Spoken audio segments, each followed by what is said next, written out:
ఒక పని చేయమనండి, జూపల్లి కృష్ణారావు గారి కంటే ముందో ఎస్కాట్ వెనుకో ఎస్కాట్ ఉంటుంది. ఆయనే కదా నిన్న నేను తెలంగాణ భవన్కి వస్తున్నాను డైలాగులు కొట్టమన్నది ఎవడు, పోజులు కొట్టమన్నది ఎవడు, మళ్ళీ ఇప్పుడు గన్ పార్క్ అని లొకేషన్ మార్చమన్నది ఎవడు? నువ్వు ఇప్పుడు కూడా చెప్తున్నా నేను. ఇప్పుడు కనుక మాకు ఆయన కంటే పోలీస్ ఎస్కాట్ పెట్టి పోలీసులు తీసుకుపోతారు, మరి మేము గాలు బయట పెట్టగానే మమ్మల్ని అరెస్ట్ చేస్తున్నారు.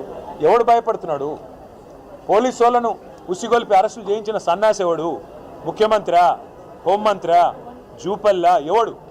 అసలు మంత్రుల క్లారిటీ ఉందా? 4 మంత్రులు ఏం బీకడ అనుకున్నారు మీరు? చర్చ అని మీరే పిలుస్తారు, లొకేషన్ మీరే చెప్తారు, పారిపోయేది మీరే.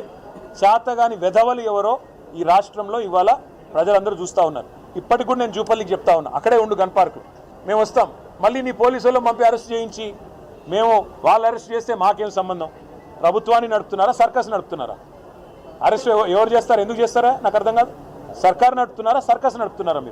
మీరు మంత్రులు, మీ చేతుల్లో ఉండేది హోంమంత్రి, పోలీస్ యంత్రాంగం అంతా మీ చేతుల్లో ఉంటుంది.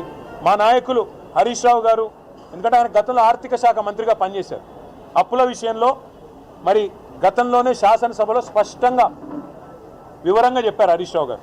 మరి అప్పులను జూపల్లి గారు తాతాలాడుతున్నాడు కదా, అందుకే హరీష్ రావు గారు అయితే కరెక్ట్గా ఉంటుందని చెప్పి పార్టీ హరీష్ రావు గారిని మీరు రమ్మన్నారు, అందుకే మేము పంపించాము.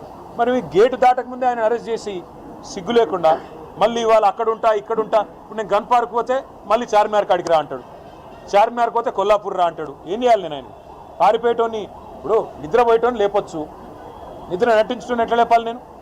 శాతగాని వాళ్ళకు మాటలు ఎక్కువ, చెల్లని నానానికి గీతలు ఎక్కువ అని శాతగాని మంత్రులు, శాతగాని ముఖ్యమంత్రి డైలాగులు కొట్టడం పారిపోవడం కాదు.